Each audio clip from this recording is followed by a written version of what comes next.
All right, everyone, welcome back to another SirLinksalot.co podcast. We're here today with Mr. James Dooley. How are you doing today, sir? I'm all good. Thank you very much. Awesome. And how are you doing today, Nick? I cannot complain. Pretty excited about getting to talk to the party master of SEO I've heard all about for all these years. I'm excited about meeting you out in Chiang Mai for sure. But thanks for being on the podcast. Really excited about this. Yeah, it's a pleasure to be on. I followed you two guys for quite a long time and so links a lot. So it's Awesome. good. Appreciate So Sure. yeah, if you guys are unfamiliar with James, he's the CEO of Promo SEO. He's also the founder of FatRank. He's a self-proclaimed digital landlord with 600 or more websites under his management. And he's also had big success in the casino and gambling niche as well. And you might have also seen him around on a bunch of other podcasts recently because it seems like you've kind of been doing the rounds. Yeah, did I miss anything important there? No, you've kind of got majority of it in there. I own one or two other service kind of based businesses as well, but yeah, that's the hooks and crux of what I do. And yeah, I'm a bit of a podcast slag at the moment. So it. Awesome, but yeah, glad to have you on. So yeah, we really wanted to have you on because we actually get a lot of questions in our Facebook group, SEO Roundtable, as well as on our YouTube channel, on our live streams, about Rank and Rent. And I believe Nick has a little bit of experience with Rank and Rent, but this was quite some time ago, and I don't have any And experience with it myself. What I've was that? failed at it every single time as well. So Rank to Rent is not my favorite. I'm excited to hear some tips and tricks about this, and I know our viewers are too. Yeah, for sure. We get asked about it a lot, and every time we just have to pretty much say, yeah, we don't really know much about it, but here's the things that we kind of do and what we recommend doing. But yeah, so it's good to have you on. We can kind of fill a knowledge gap there.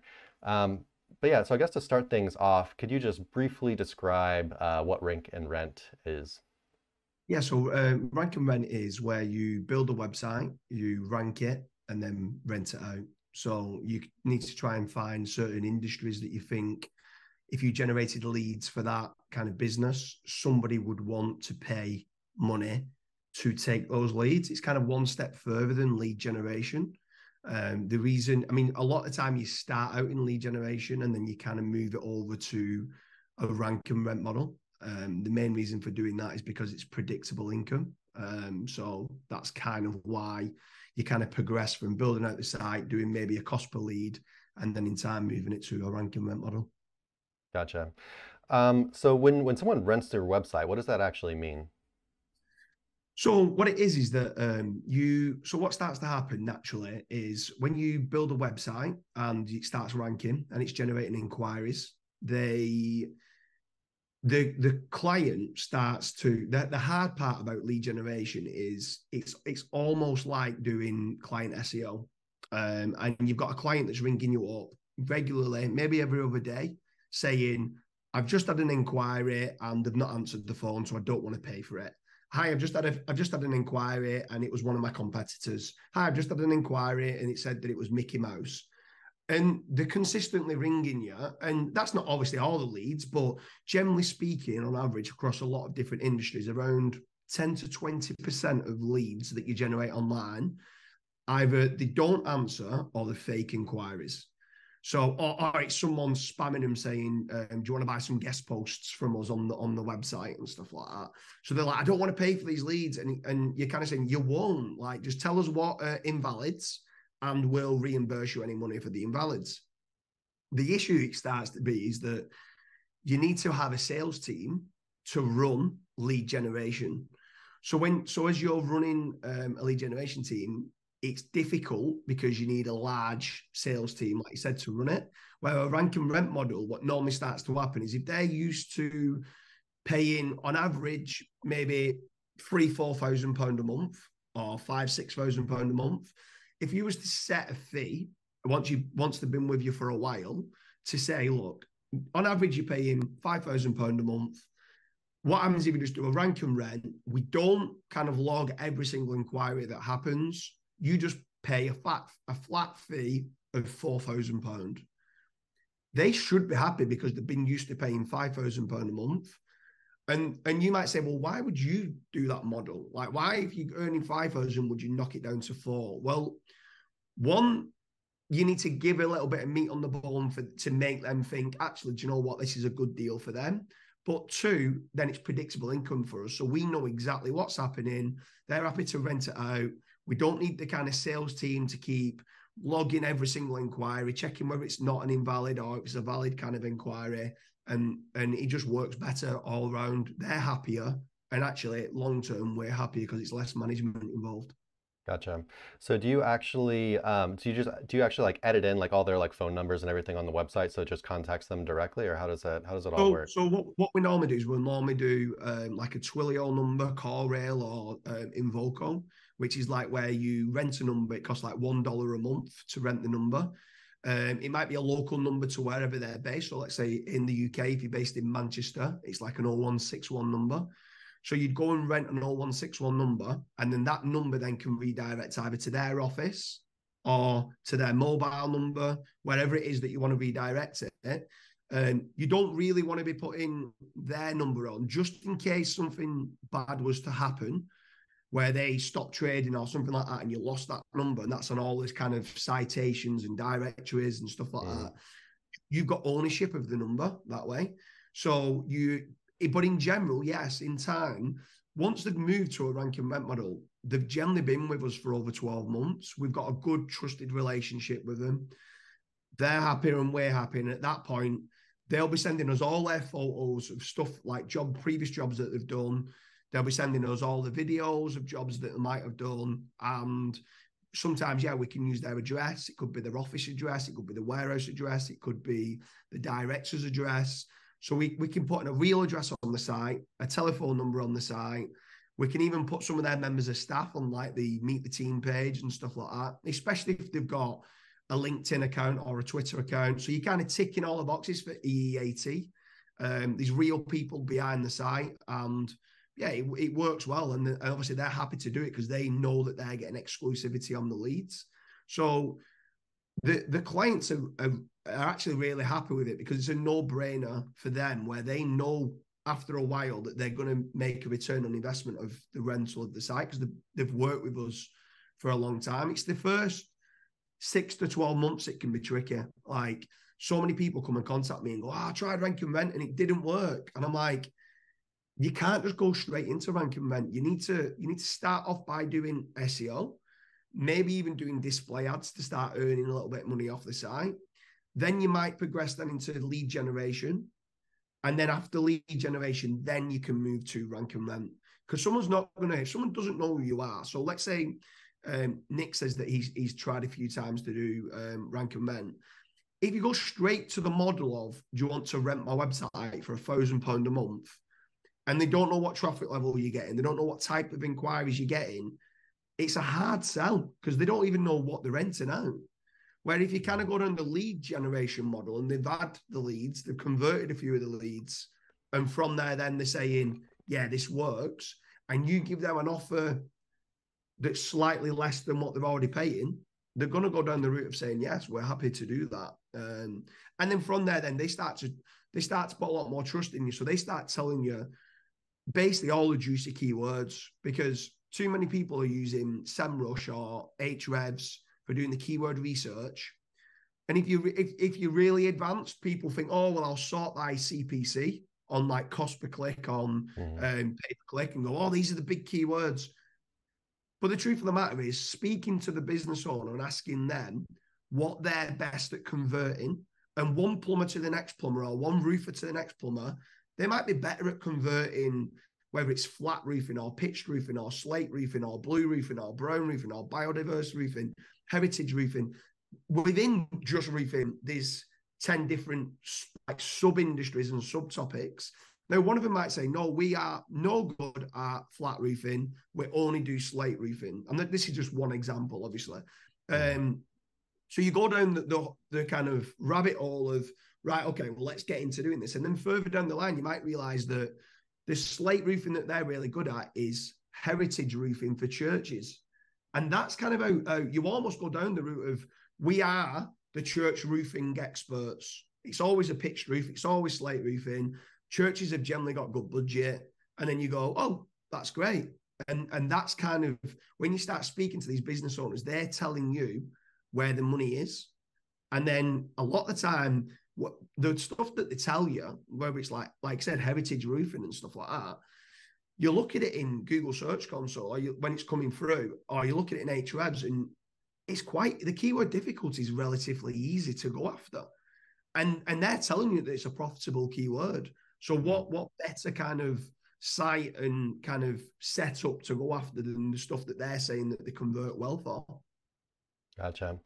So yeah, so your basic kind of process is like rank a website, maybe start doing some like lead gen, like actually selling the leads, then Yeah. kind of sweeten the deal and turn that into a rank to rent relationship. And then after that happens, you kind of develop a further partnership with them and might actually start putting more of them like on the website and having more of a back and forth dialogue with things you can go after and stuff like that. Is that about right? Yeah, that's exactly right. I mean, further down the line, what normally starts to happen as well is, I mean, we've been doing this for quite a long time, so I don't know many who's got a bigger portfolio than what we have online. It's only in the UK. We don't kind of go outside of the UK. I'd be very surprised if there's anyone in the UK that generates more inquiries than what we do on a week by week basis. But what starts to happen is some of these business owners then start to want me to get involved as like an investor within the company, because actually what starts to happen, and this sounds, probably your first reaction to this will be, well, it's a good problem to have, is we start to generate them more leads than what they can deal with. And you say, well, oh, that's a great problem. But the point is, it's still a problem, because if they're not getting back to these inquiries very quickly, I'm getting annoyed, because I'm like, I want them to make certain they're getting the most out of the leads to make certain that they're making good profit. So if it's taken a while, what we can start to do is we also own, and I've not really said this on one or two other podcasts, we also own a large call center. So there's times where we could say, well, look, you train us up on, I'm just going down the road of heritage roofing for this podcast for the sake of it. So if we're generating inquiries for it, you train us up with the general spiel of what you need, which might be the size, some photos, and do you have a budget in mind, right? And just initially start to get that information, because that will weed out maybe 50% of the inquiries that come back that aren't willing to get photos, not willing to get photos. They're probably not serious about having it done, right? They need to try and get some sort of photos, even if it's just from a distance. I'm not saying go up and climb on the roof and get the photos, but if it was like a playground or something else, go and get some photos. Go and tell us what it is that you're looking for. Is there anything specific that you've kind of done research for like, let's say, what type of slate roofing that it is? Come back to us. We'll then get all the information, and then we change it from like a cold web lead to like a hot lead. And because not only have they inquired saying, oh, they'll offer a price for heritage roofing, now they're giving us all the information, and then we can send it through to the clients that way. But I only really do that when I have some sort of investment in the company, and then it's almost like a sales generation. And we could go one step further and do the quotes if we felt it was worth it for us, because you get some of the very good electricians or plumbers or tarmac companies, and they might not be in the office until the weekend. They might be away himself doing some of the installation, but there might be a really good company that we might say, well, do you know what? We'll take the inquiries and we'll do the pricing for you. But let's kind of, at that point, it could even be cut in like investment opportunities that we own part of that stuff. Yeah, it's interesting. What percentage of your portfolio, of your rank to rent portfolio, would you say that you are also an investor of the company? Probably say about 3%, something like that. So not many. But we're in hundreds and hundreds of niches, so there's probably about 20 different businesses when you look at it that way that I'm involved in as a direct investor or director. Like we've got one which is like a road markings company, doing like the double yellow lines and stuff like that. And the reason why we kind of went into that is because it ties in with, we do quite a lot of lead generation for road traffic management. So like when I got into road markings, they need road traffic management, and it kind of cross-sells to each other. So you almost like, imagine when you build a website and you're looking to build topical authority and you have all internal links like a spider's web. We've kind of done that offline with businesses. Like, what business can feed another business, which can feed another business, which can feed another business. And that's kind of how how we started to build it out Yeah, for what we do. building a little empire. Very cool. So yeah, getting back to like your portfolio, can you briefly just tell us a little bit about the size of your basically the number of sites that you're renting out right now, and also the size of the team that you have behind this? So we've got over 1,000 websites that we've built. I think there's about 1,200 websites in total that we've built out. But I think there's about, to be fair, this can vary. But I think there's about 850 sites of the 1,200 that are actually earning some sort of money, whether it's lead generation, whether it's rank and rents, whether it's display ads, right? From that, I reckon probably around 650 are rank and rents. So we've been with us for a while, 650, we've agreed a rate. I mean, some of them could only be £200, £300, £400 a month, but some of them can be £25,000 a month. So Gotcha. it completely varies on the niche and how many inquiries that we're generating for how much it can earn. But obviously, the sites that are only earning maybe £200, £300 a month might have only cost us £5,000 to rank it, where the ones at 25 or 20 grand or 15 grand a month, that might have cost us 200,000 to rank it.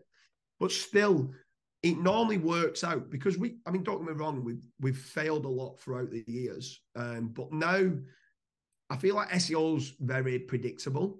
I know people might laugh at that, and there's been a lot of updates and stuff like that, but especially in local or in certain kind of industries, it's you build a good technical site that's not got any errors, and it loads pretty fast and it converts and it's got like all the EEAT signals on there.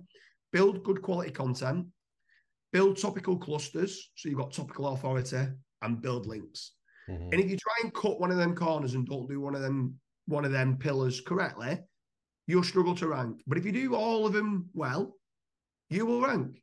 Yeah. And what really frustrates me about the industry is how some people go out there in kind of groups saying you don't need links to build good quality content. And then some people that are link builders like, oh, you just cheap out on your content. And you're like, no, build good quality content, build out topical authority, and build links mainly to the homepage with like branded and naked URLs, but then start hitting links to your category pages and your money pages. In general, we don't actually do that many links to money pages. That's the last thing of what we hit. But it's not rocket science. And to be fair, everybody's got the blueprint. Some people want a knowledge bomb. And sometimes I sit there and I say, the knowledge bomb is get your right SOPs and good members of staff and start now today. Start building a site today. Because actually, last time I spoke to you 4 months ago, you're in exactly the same position as you was 4 months ago. And I told you what to do. And you didn't start, you procrastinated, and then you come back to me asking the same questions. And at that point, I feel it's disrespectful. So go and do what I told you to do. Go and do those 4 pillars and do it. Yeah, it is disrespectful. Yeah, they just don't want to do it, and that's the problem. It's the corner cutting race, right? But that's interesting about your link building method as well, because that's pretty much the exact same method that we preach to people like in our group and stuff. We're always trying to help people just kind of link building best practices, and we preach a lot of homepage building, category pages, hub pages, anything that links out to a bunch of stuff, like pillar content pieces or whatever, and then go and hit like money pages as well, but don't just like spam your money pages, right? So lots of natural linkers too. So why do you do that? Because it works. Yeah, it works. Builds the overall authority of the site. It's safe. So, yeah. And you're educating people. That's what they need to do. And I'm educating people on top of that. They need to do good quality content and topical authority. So why are they not doing it? And the point is because the cheap out. Cheap. Like you guys do quality links. So you do all the foundational links. You do all the PBNs. You do the guest posts. You do the niche edits. Right. There's no different realistically from, there is a little bit with regards to toxic links and trust and stuff like that, and certain power of what you can get. But you guys are an amazing link vendor, right? So all that they need to do is write good quality content, whether they use Surfer SEO, Market Moves, whether they use onpage.ai, Phrase, ClearScope, whatever it is that they might want to use for good quality content. Go and do good quality content. Genuinely believe that you've covered that page topic in its entirety. then go and do what you guys preach. Go and get the foundational links to start with to the homepage, naked URLs and branded anchors. Go and get a couple of the PBNs to go and get some power through to it. Go and get a few of the guest posts and niche edits to some of the category pages and kind of pillar posts that you're doing. And then probably the last one, tap a few guest posts directly to the money pages that are really, really relevant, kind of what people call like reversing cost win, that's super matching up the relevance. And that's it. And there's no, if someone's watching this and they're like, oh, I wanted a knowledge bomb. Oh, that's your knowledge bomb. Don't do it. Yeah. Just go do everything right. Like, yeah, people don't like it. They hate this answer. They hate, I think Diggity might have made this phrase, but we're in the age of kind of like do all the things in SEO, right? And people hate that answer. They hate it so much. They just want like the easy answer where you just have to do this and you can save all your time doing the other stuff. Yeah, it's just not you the way mean it I is can't anymore. just spin content and put up a site in like, 5 hours and then have it ranking within a week by spamming it out? And you keep the rankings for years. I do remember those days though. Yeah, it was awesome. Yeah. But it's long gone, I think, for the majority of people. For sure. So yeah, James, what's like the typical size of these sites that you're building? I know there's probably quite a big like variation, but like if you just give us an idea, like how many sites are you doing that are like these big like national sites or even international, where you just have like tons of location pages all doing like the same service or whatever, versus go on, sorry. We don't have any international. They're all UK and Ireland of what we have. Some might be completely national in UK and Ireland. So there's 43,476 villages, towns, and cities in the UK. So if you just had one service and you wanted to kind of go after every area in the UK, there's over 43,000 pages to go after. Majority of kind of companies don't work fully nationwide. So they might work like the Scotland and the north of England. Some might work just within 30 miles of London. So it depends on the client, if I'm being honest. Like if they only want leads that's within an hour's drive of them, that's kind of what we'll build out. So we might build a 100 location page site. Some we might build a 500 location page site. There is some that we've built out that have got, I think, 1.2 million pages. For being 100% honest, like, do I struggle to rank every single page? Yes, of course I do. Like Google's, like, I need an insane amount of, I probably need a DR, not that DR can manipulate, but like you need like some sort of DR80 site that's amazing content, amazing silo, new velocity of content being done, new velocity of links being done on a consistent basis to get all them indexed. Yeah, there'll be a lot of juice to pass around. Even if I can just get 50% of those indexed, and you can use certain ways, whether you're using like Amiga indexer or you can do like mass tweets, and you can do certain things like that to try your best to try to get more pages in the index. You'll never get them all in the index, but like you said, even 50% of the site, that's 600,000 pages in the index. It's probably going to generate you 40, 50 inquiries a day if that happens. And at that point, if you're in a good niche, especially in the finance industry, that alone could be earning you approximately about 80 grand a month. Nice. There's some like, I don't really talk about this too much, but I'll say it on here. We make quite a lot of money in the finance sector, and that's what kind of goes through to the call center. So from there, then whether it's like invoice factoring is quite a good one, or business loans or mortgages, and what you start finding is when you get really good at lead gen, and as I was talking about the spider's web, if you think about this, what person would be looking at their pension? Would it be a young person or an old person? Old person, most likely, I'm guessing. Old person, right? Yeah. So we tried to then start thinking, okay, what else might they be looking for? They're probably going to be 55 plus. What else might they be looking for? And they might also be looking for something that's called equity release, which is where you're releasing equity out of your house because you want to go on a really nice cruise and you want to spend some of your money that you've got in your house. You've worked really hard all your life and you want to get some money out of your house, right? So when someone inquires for a pension, on the thank you page, we might also say, oh, by the way, we've got some amazing deals on equity release. Are you interested in this? And if they tick yes, that's a lead now for my equity release company as well. If they also say, would you be interested in sorting out your will? Like if you're getting a will written or lasting power of attorney, which is in the UK is called an LPA. If they say yes to that, I can sell that to a will writing company. So next minute, before I know it, that one lead, I've now, and each company's only had it, like they've all got exclusive leads, but now a pension provider's got a lead, an equity release company's got a lead, and a will writing company's got a lead. So it kind of ties in. I managed to sell 3 leads, all exclusive. Like, or not even selling it, could, like I said, it could be on the Rank and Rent, and they could be a good client. So it's just trying to think of ways, like majority of the time when you, let's say the mortgages, when you first get into doing mortgages, majority of the time when you get a mortgage, especially let's say you're moving in the house with your wife, right? At that point, you might start looking for life insurance because you're getting a mortgage on your house and you're saying, look, if one of us pass away here, we want to get the mortgage kind of paid off. But if I try and sell you life insurance at any point in your life, you're probably like, no, get away, I don't want it.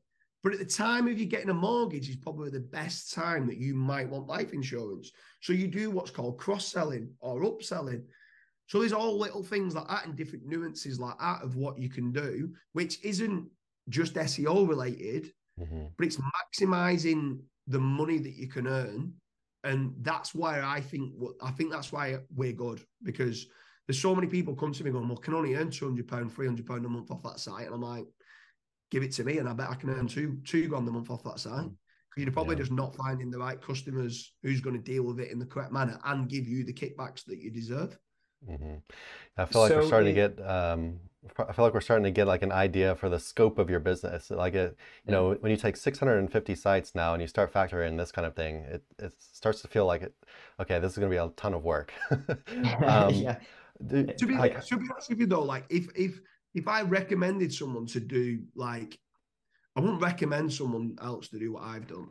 Like, it's not easy. You need a massive team. Are you going to have problems with staff? Yes. Are you going to have problems with staff ringing in sick on a Monday morning because they've been out all weekend? Yes. Are you going to have VAs that just leave? Yes. Like, it's not all kind of rainbows and sunshine. Do you know what I mean? Like, of course you have problems within the business. So people just want to hear the high level, top level. Oh my God, you're crushing it. And you're like, yeah, but the team have got loads of problems as well. Like, but they don't want to hear about that. They just want to hear about the good stuff. So what I would recommend is, if someone's happy with earning £15,000 a month, go and build 5 websites, right? And of them 5 websites, 1 of them might do well, 4 of them might fail. But that one that does well will pay far outweigh the losses of the 4 that you've lost. You're not going to have a high success rate. You're going to fail more times than you do well on. So what we did when we was failing back in our day of entering what we thought might have been a good kind of industry, anything that we was generating leads on that was finding it hard to monetize was changed to display ads, or we put it in our testing pool for our R&D testing team to say, go and play around with that. Go and break Google. Go and do whatever you can do. Push the boundaries on exact match anchors. Push the boundaries on how many links you can build. Push the boundaries on now like AI content. Go and do whatever you want with that site. And if you tank it, I'm not bothered. Come back with data with how far you managed to get away with it. And there's times we've got now some display ad sites that are only 15 grand a month, just with AI content, just with what you deem to be spammy kind of backlink profile that have got exact match anchors and stuff like that. And you're like, how's that even working? And then I've got other sites where I've actually tried to do well on it and try to build up my content velocity and try to build good quality content, top quality and good links.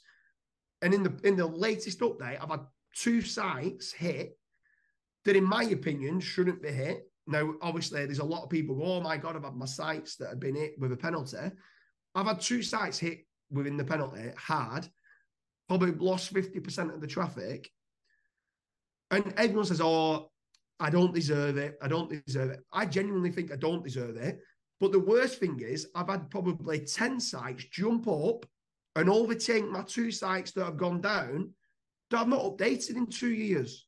So I'm like, they don't deserve to be outranking then. So in my opinion, the latest update has been like, don't get me started on that. I feel like yeah, there's a lot of mess. chaos right now. No one's too happy with Google these days. Man, your business model for the rank to rent thing you've got going reminds me of how I got my start in SEO, which was working for a company that was rank to rent, had hundreds of sites, and then a couple call centers, but predominantly that was all outbound sales calls, which is what I did for that company. But like 500 people doing outbound calls.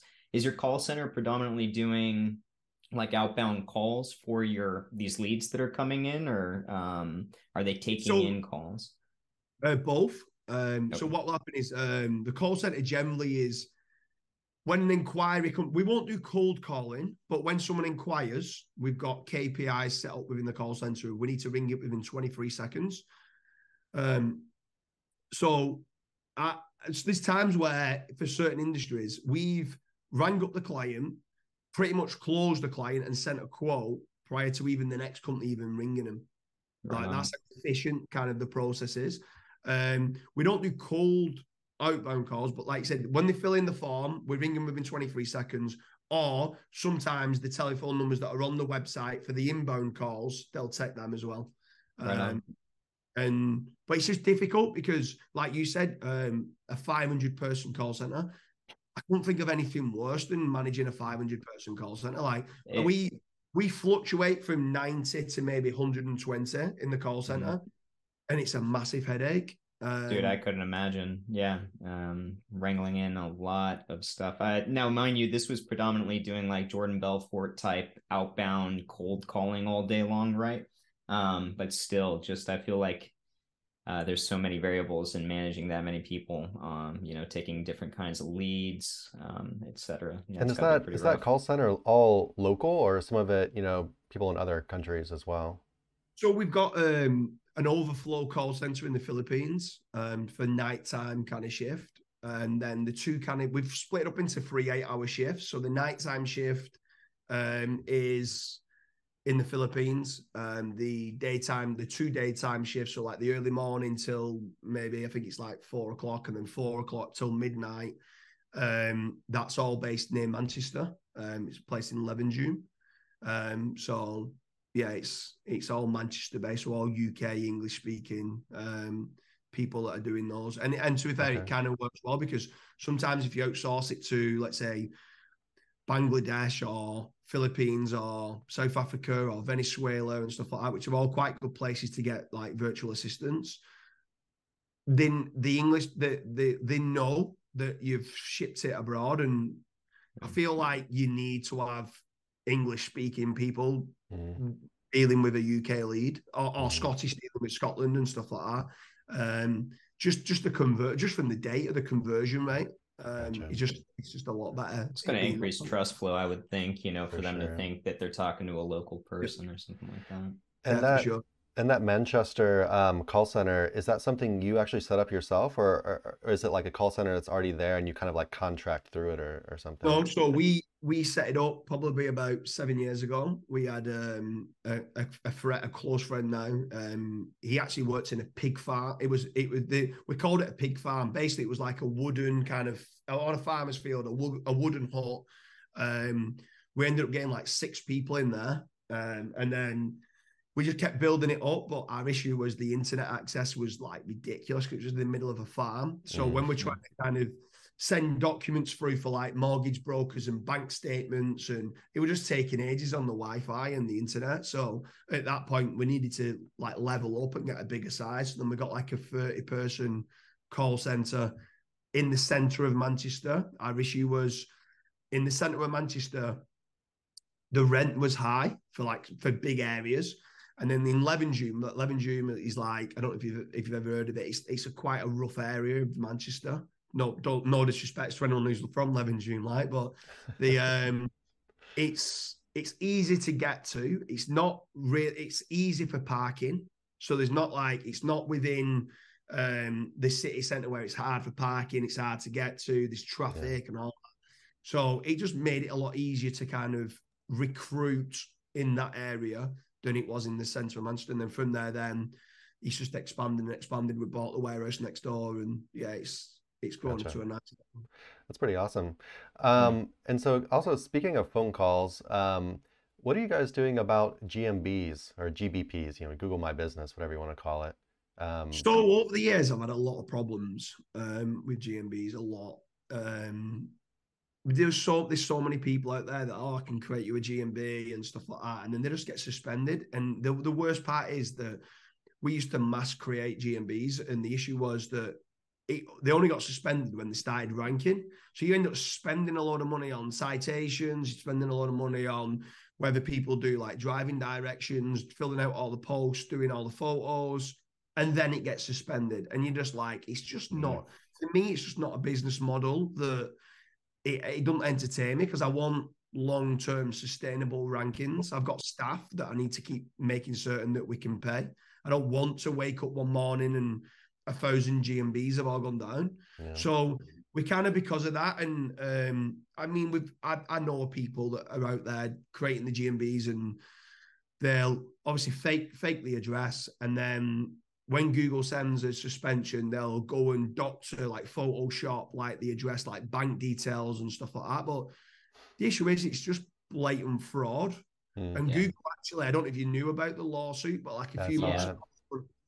that. ago, someone got done for it, and I'm just like, I'm a prime candidate for someone like Google to come after. Where Yeah. like, I just don't want that hanging over my head in thinking I'm actually doing something that's fraudulent. So if our clients that take the leads aren't willing to allow us to use their address, we just don't create a GMB for the site. Yeah. Where Gotcha. sometimes they say, yeah, by all means, you can use our address. Now, obviously, if they've already got a GMB, we won't bother, because we can't have two GMBs at the same location and stuff like that. Previously, we've tried to do it where you do like 25A or 25B and set up like a suite number and stuff like that. But I just want to do things right. And I know it sounds very white hat, because I came from a bit of a black hat background, and I feel like I've gone very white hat, and I'm looking for long-term sustainable kind of rankings. And I think Google have done a good job at cleaning up the industry, if I'm Yeah. being honest. So We're that's, actually the same way. We used to be, I think, quite a bit more black hat than we are now. But yeah, once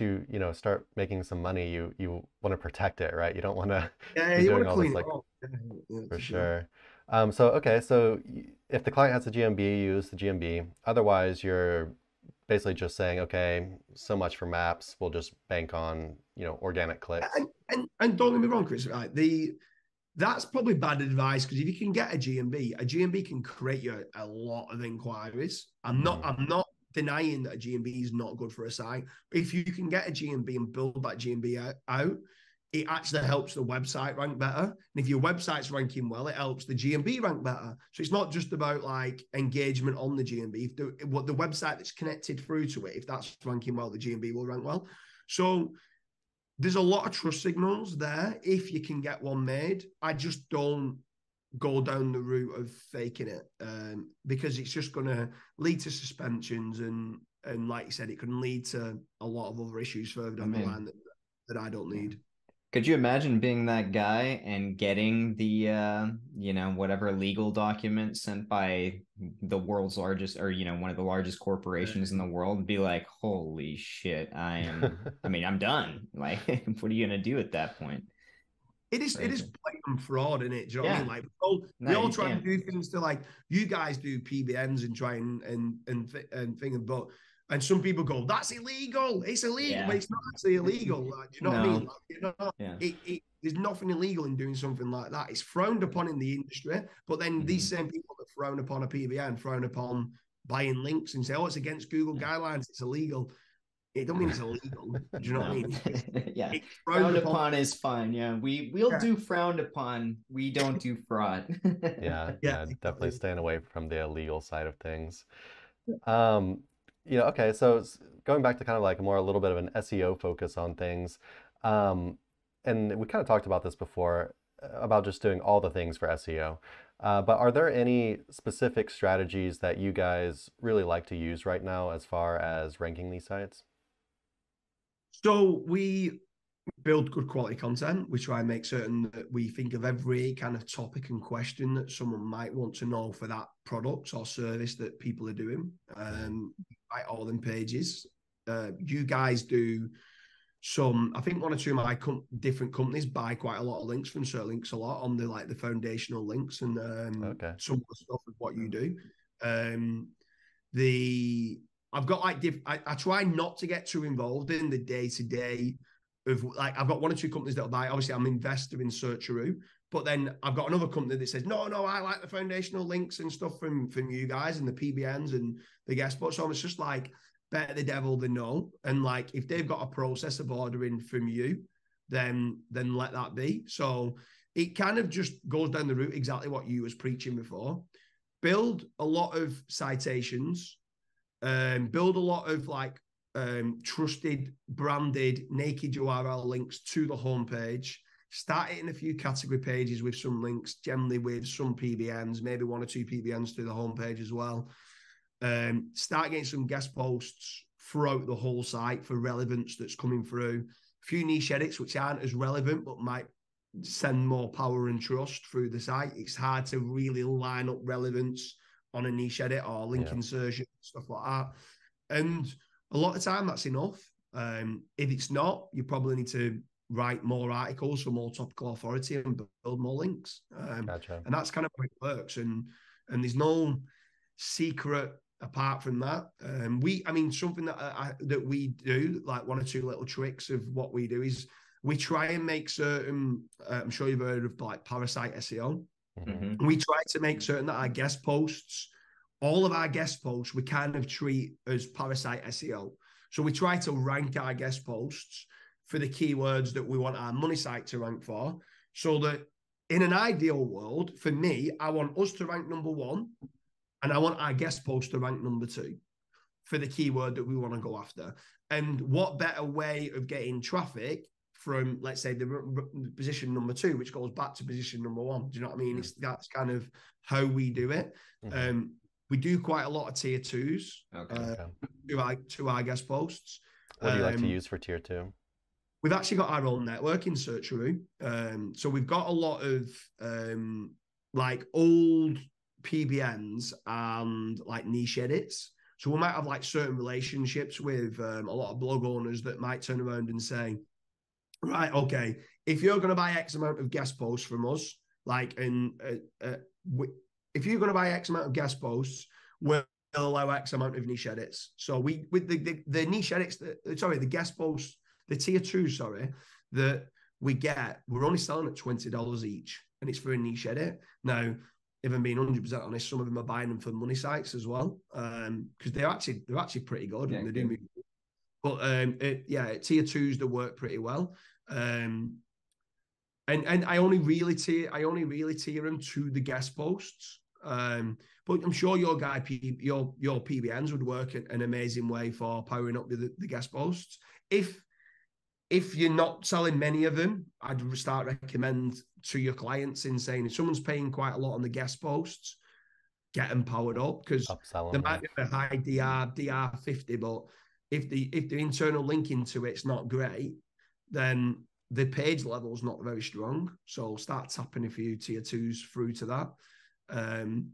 That's generally it. There's no massive knowledge bombs in that, apart from something else that we try to do is, if we've got an author on the site or a name on the Meet the Team page, we try to make certain in the guest post that we'll be mentioning them as well. So if ever someone like a Google Quality Rater guideline, a Google Quality Rater came to look at the site and Google the name of the author with the topic or the industry, these articles will be showing up saying, oh, these are an expert in heritage roofing. Do you know what I mean? And then obviously get some expertise out there, because I know the quality raters actually do that. They'll search for your name and then look around to see where you're mentioned and stuff. So that's a good idea. Get on those guest posts. They'll search for, let's say, Nick Altimore minus SirLinksalot.co, and obviously then links. So they kind of say where on the internet. Now, obviously, for links, it's not really an area that EAAT is a big thing. But let's say it's to do with finance. They might come along and say something like Nick Altimore, FCA, minus nickfinance.com, if that's your website, and see where on the internet are people saying that you're an expert that's not on your website, and do you have a brand cert for it? And if you don't, well, we might not trust your articles that you're writing about finance, because realistically, you probably would have an FCA license, which will have an FCA profile, and you'd have certain other kind of people talking about you and stuff like that. So that's something else that, if I'm being honest with you, up until about 12 months ago, I thought EEAT was like a myth. I thought it was one of them things that was going throughout the industry. Same with disavows. I thought disavows and EEAT was a myth for many, many years. And it was one of them that I'd love to go out and say, you're talking so much garbage. It's not even a thing, until no, that they're like businesses now that I've bought. So I love kind of getting my teeth into website recovery quite a lot. And we get, still to this day, and I don't know if you know this or you don't, there's probably 2 or 3 manual action link penalties that still happen today. I heard Kyle Roof the other day talking on with Gail Britton, and he was like, when was the last time you heard a manual action link penalty? And I was like, Kyle, like, there's several every week that's still happening now to this day. It's not, they've not stopped it.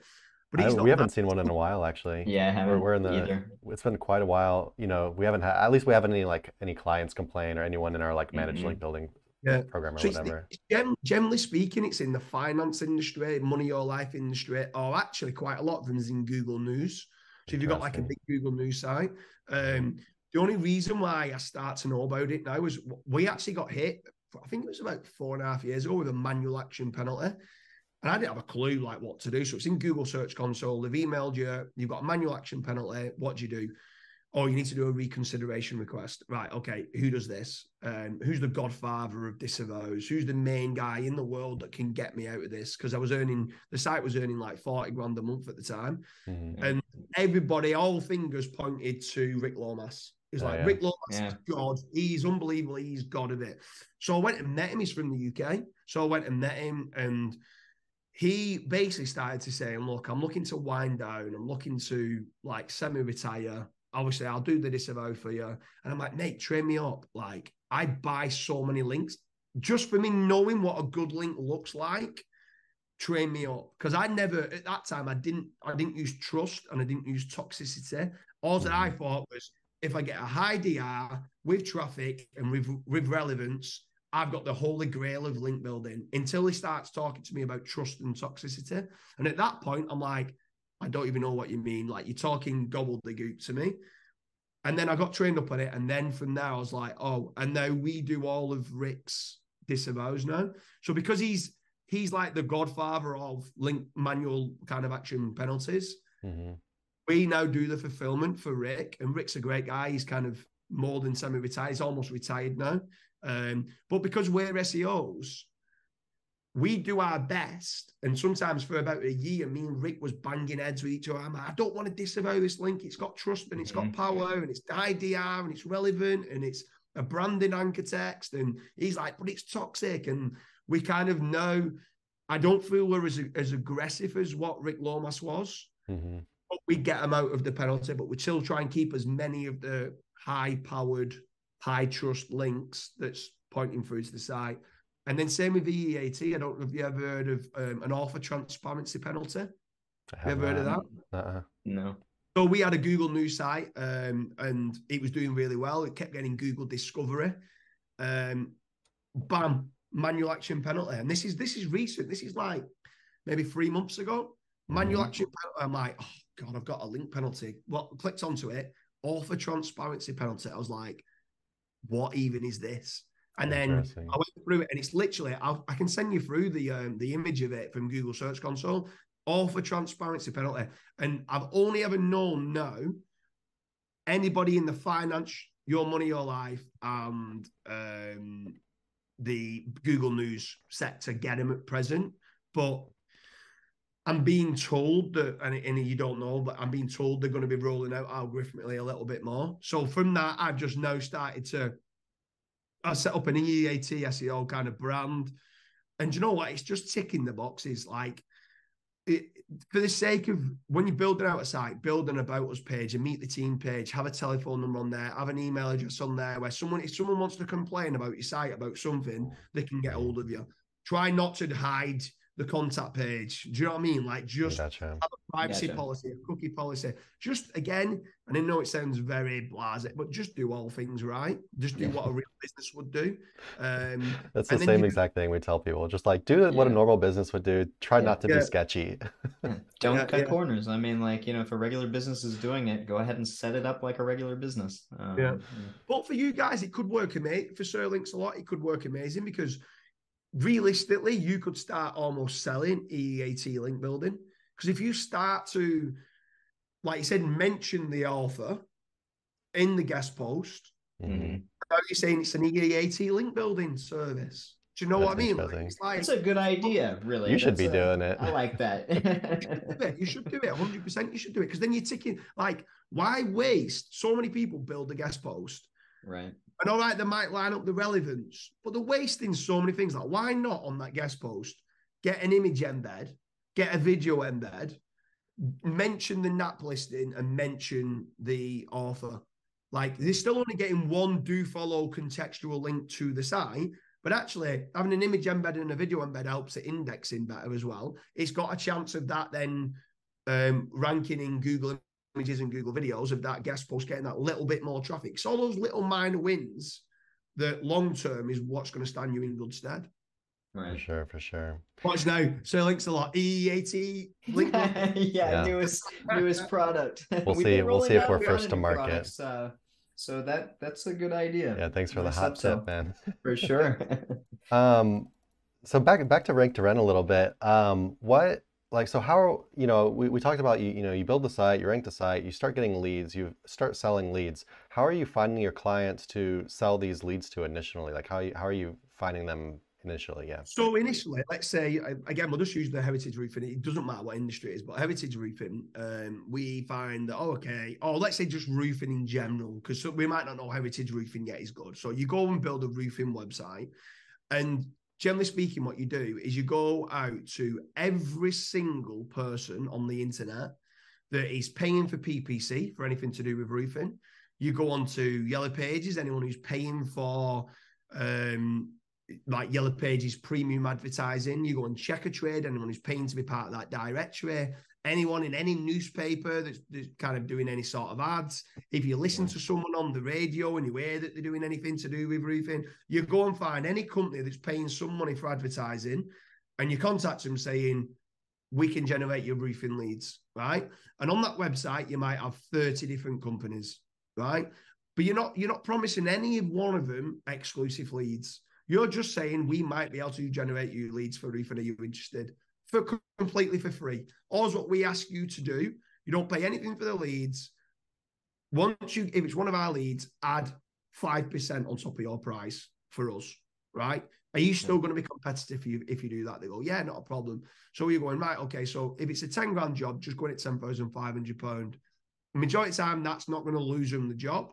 And if they win it, the one that wins it, we get £500 from. What it actually starts to tell you is the ones that win it and give you the 500 quid are the best at converting the leads, because they're the one that's converted it. So at that point now, you're not testing, you're not like, well, how do you know the company's good at conversion? Well, you don't know they're good at conversion until you start to realize who's won the job. Do you get what I mean? So like at that point, some of them start becoming annoyed because you're going, oh, you're sending it to 30 companies. And you go, yeah, no, we are. Like, I never told you to get exclusive leads. And those that are going, oh, but they're cheaper than us, right? They just need 500 quid commission. You didn't pay me anything. So I'd sooner go to someone that's going to win more work. Right. And complaining about your free leads. Yeah, that's the problem I kept running into was, you'd send them leads, but then, I don't know, depending on the type of blue collar worker, especially that I was working with, they'd be like, oh, well, I don't know, and blah, blah, blah. And it's like, well, if I can't talk rational sense and data with you, then, it's not going to work out eventually. Yeah. You need to kiss a lot of frogs to find your princess. Do you know what I mean? So, like, for sure. You've just got to go out and have a broad, like, the ones that realistically this is what normally happens. You sent out to 30, 15 of them come ringing you up going, turn me off. You sent it out to loads of people and you switch them off, right? Mm-hmm. The other 15, maybe 10 out of them 15 have created a Google sheet that have logged every single inquiry that's come in and told you where the lead's up to and what commission that they've added on. And you go, these are the companies I want to work with, right? And there's not every company out there that do that. But they're the ones that you want to work with, the ones that log every inquiry and tell you where they're up to. Not that I want to go and sit in every single Google sheet to find out where people are up to or not, but you want them to have some sort of system that you know that they're tracking it end to end from inquiry coming into the source is us and what commission they've added on. And at that point you go, I like these, I can trust these. And that's when then further down the line, they start to trust you a little bit more. They'll win a few jobs. They've probably made some good profit off it. And then from that generic roofing website, you then can start going down the road of saying, right, that's a website that is just roofing. What is it that you do that you're really good at? It's like someone coming to you selling you digital marketing leads and loads of people are coming through to you that are wanting PPC, Facebook ads and web design. And you kind of, well, it's not really what we do. We do links. Yeah. Right? So then you build a website that's SEO, but then they're wanting loads of content being written. And you're like, oh, it's not really what I do. It's so like you kind of start on digital marketing, then it might move to SEO. And then you have to start realizing, actually, no, it's just links. It's not even content and parts of SEO. It's just links that we want. And then when you build a website on that, they're converting them exactly as they should be converting them because it's exactly what they want. And that's why you've kind of, but is there any way of finding that using SEMrush or Ahrefs? No. Like, is there any quick wins that you can do? Like, you be able to throw up a 500-page site? No. Like, it's hard work. I'm not going to tell you that it's easy because it's not. But it's awesome the filter that you've got set up essentially, because then you, like you said, you are finding these very serious, open-minded kind of broad view business people that are willing to, do these exercises that you need to see if it's going to be symbiotic. And then eventually, if you can take over part of that company and help grow it, that's awesome. Because you filtered out all the junk. So something that I would say, and I've said this on a few different podcasts, and I think it's very, very, very important, is I now know, and there's a little bit of a problem where I've got to make certain internal my staff know this, and I've got to keep trying to instill into them that with a lot of power becomes a lot of responsibility.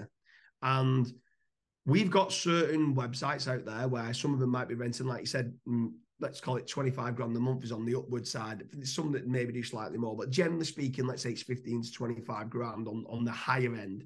Those clients might have grown from 2 vans on the road to 25 vans on the road, right?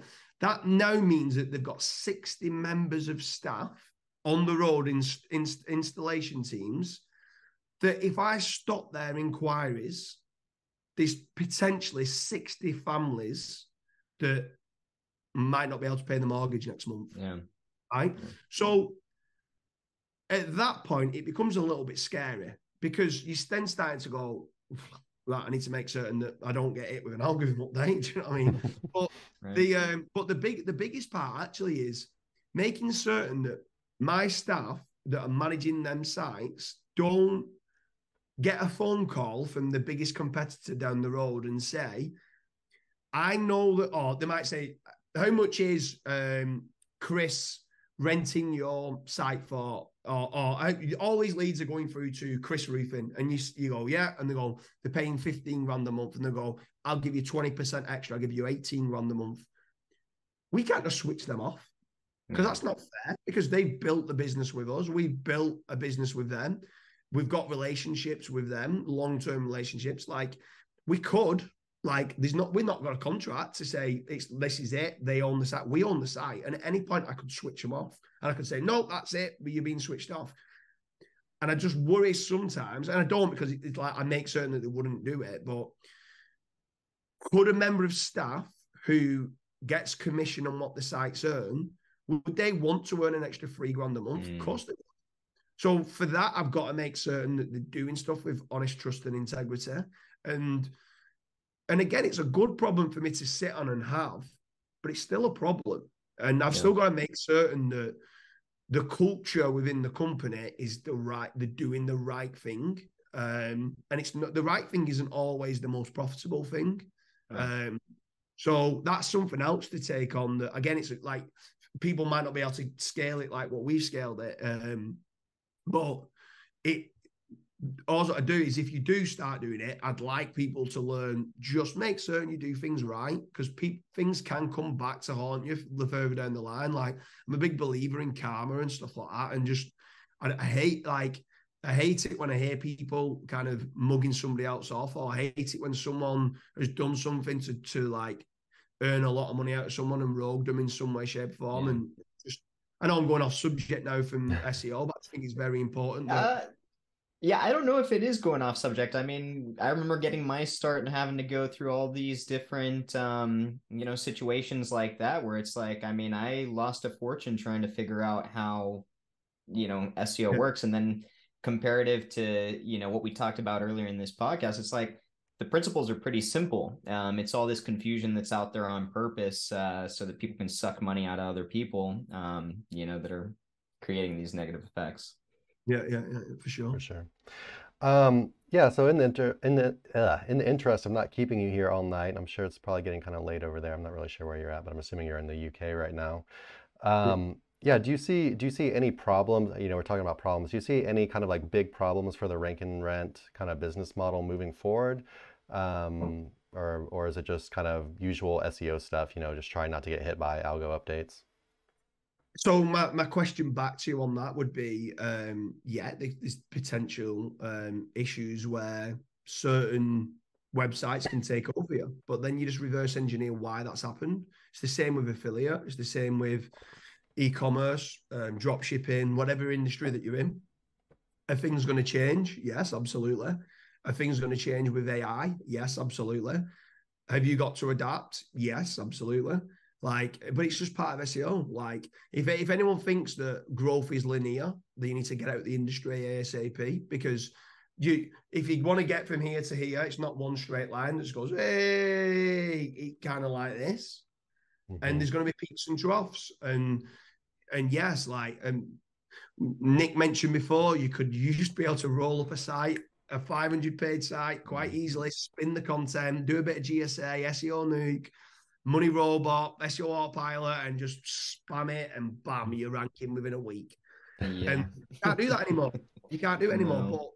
But things change, and you just got to keep adapting to what the changes are. They might put more emphasis on GMBs, and then I might have to get more involved in GMBs. They might put more emphasis on links, and then I need to get more links. They might put more emphasis on topical authority, and then I need to do more topical authority. But the truth of the matter is, if my site drops, they're going to have to replace it with another site that's better.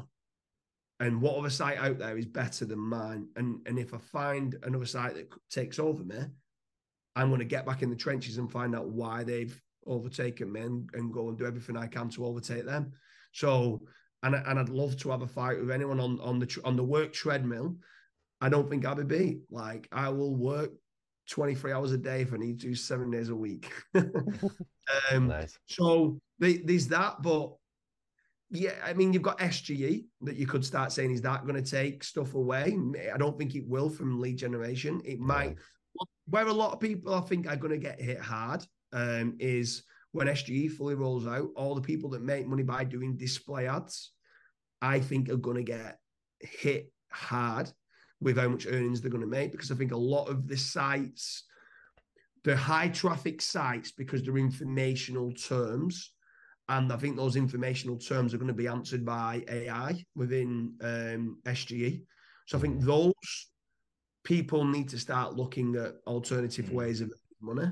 But some of these people that are sat on these display ad sites that are doing 2 million clicks a month, not being money, I'd love to manage some of them sites, because you could put lead gen on. There's so many different ways that you could earn money from it. You could put affiliate on it, you could put lead gen on it, obviously display ads on it, just tenancy on there. There's so many other ways of monetizing. It's like you could rent out the pixel to someone, like the Facebook for retargeting pixels. There's endless amount of ways of monetizing a site. I think there's a 17-point checklist that we have for how to monetize a site.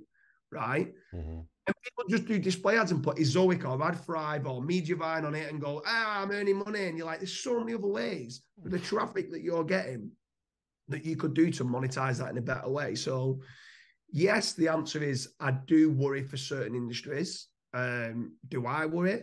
I'm not losing any sleep at night because anything that does change, then I need to adapt my strategy. And that's what I've always done in the last 12, 13 years. An SEO that sticks around, right? You got to adapt. I actually lied though. I've got one more question for you. Besides working 23 hours a day, what's your secret to scaling your Rank and Rent empire? Um, I couldn't do anything of what I do. Like I definitely don't work 23 hours a day. I've got 2 kids now, so I want to be super successful and I want to keep growing in work, but I also want to be the best dad in the world. So I want to make certain that I can switch off when I get home. I normally get up at 5 o'clock in the morning, go to the office, smash out as much work as I can. I normally start getting distracted from about 10 o'clock with like staff coming in the office and all the rest of it. They're coming earlier, but my first 4 hours, I feel like I've got flow state work done and I get all my work done then. Then I'm just speaking to the team and seeing how everybody is in the office who are all my like middle managers, which have all got like VAs and stuff working for them and graphic designers and videographers and stuff like that. Go to the gym at midday and then I try and spend time and switch off between like 3 and 7 every day going on bike rides and stuff with the kids. But how have I managed to scale it is previously just onboarded brilliant staff that you elevate, that you train up, that you spend time with, and you have really, really, really concise SOPs. So the 2 best things that we've got within the business is we've got an R&D testing team. So if someone turns around to me, if you came to me and says, PBNs are working better than ever, I'll be like, thank you very much, Chris, for that information. I'll go and test it. And I won't just go and rehash what you just said going to everybody else. PBNs work amazing. I'd go and test it and check. And I've probably already got the test data anyway, because we do some stuff with PBNs. But then you might say something else. And again, I go and test it. So that's one part that's good. And the other part is we employ 2 members of staff, and all what they do is work through the SOPs. Anyone who doesn't know, like standard operating procedures, like step-by-step processes of like how to order this, how to order this, how to do a content brief, how to do keyword research, just all the basics of every step. And I think there's 118 SOPs that we have, and each one might have maybe 30, 40 steps, right? From how to look for a domain, how to buy a domain, how to host a domain, how to set up the site, and to everything. Now, they don't all do that. They only do elements of, let's say, building it and stuff. But get good quality staff, train them up, and good quality SOPs, and make certain that they're concise. Majority of SOPs I look at, they'll do a 45-minute video that could have been 4 minutes. And just make them concise, make the step by steps. And we 2 members of staff just go through the SOPs and make them as concise as possible. Can that 18-step checklist become a 12-step checklist or an 11-step checklist? Just make it really concise, straight to the point, no fluff, straight in, and then have like a Loom video underneath it showing the steps of this is how you do it. And do I want that? If it's a 2-minute video, if it can be 90 seconds, redo it. I want it 90 seconds because that video is going to get watched hundreds of times, and that's saving 30 seconds times 100 people watching it. It's well worth kind of make it as concise as it can be. So just brilliant staff. Like I'm nothing without my staff around me. I know that. They know that I know that. And my kind of role, my main role now is probably being a cultural architect in the business, in just keeping them happy. And a lot of them, like I've got 6 apprentices that started, and I think they started on, and bear in mind, these are in the UK. They started on £500 a month, which is like way below minimum wage, but that's what the apprenticeship wage was. And it's like an alternative to people going to like university, and they had no experience whatsoever. And now them 6 people that are apprentices are all directors of the company. They earn more money now off commissions than they do off the actual wage that they get. And they're on a good wage as well. And my kind of role is I want each one of them to be as successful as they can be, and they can grow to have their own empire. and they're on the way of building out their own mini empires, and they're happy, and it makes me happy seeing their growth. Awesome, man. Yeah, Good stuff. feeling. Yeah, so I guess we'll go ahead and wrap things up there. Yeah, it's been awesome. Thanks for coming to talk to us about Rank and Rent. I feel like, it's been quite educational For for sure. me, and I'm sure for Nick as well. Yeah, what are your next plans for the year? So are you planning on kind of extending the podcast circuit into a speaking circuit? Are you going to be around any Well, events? I always attend all the events. I prefer the masterminds and the actual talks. If I'm being honest, I don't like. I prefer interacting with people. I quite like the podcast more than what I thought I would. Because you can go down a rabbit hole of speaking about something specific that you might want to know or want to get into. Where if you're up on stage and you've just got a fixed talk and that audience don't really want to know what that talk's about, or they might have certain questions and want you to divert that way as opposed to going that way, and you don't know how advanced the kind of the crowd are. There's been times where I've known some people go and do a talk and they've had a standing ovation, and they've gone and done the exact same talk at another venue and they've been booed off stage because they're like, it matters. You need to adapt with who's there. Sometimes you don't know who's in the crowd. Does it need to be like a white hat? Like if you go to Brighton SEO, it's got to be like a white hat type. They don't like you hearing about buying links. If you guys turned up there, you'd get booted out. That'd be That makes me want to go. Yeah. So I love doing the masterminds. I quite like doing the podcasts. I want to build up a bit of a personal brand. Just because I think as AI is growing, I think personal branding is going to become more and more important. So that's the main reason why I want to do it. And yeah, I might do 1 or 2 Q&As on stage, but I'd never do just an outline, just going up and doing a talk.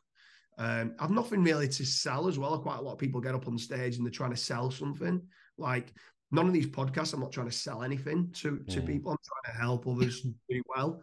I want to elevate others to be more successful. I make nothing apart from more competition by telling people that Rank and Rent's a good business model. Yeah, you've given a lot of very direct advice on some of the niches you're in, etc. So I would highly advise anybody watching this not to go up against the famous James Dooley. He will whoop your ass more than likely.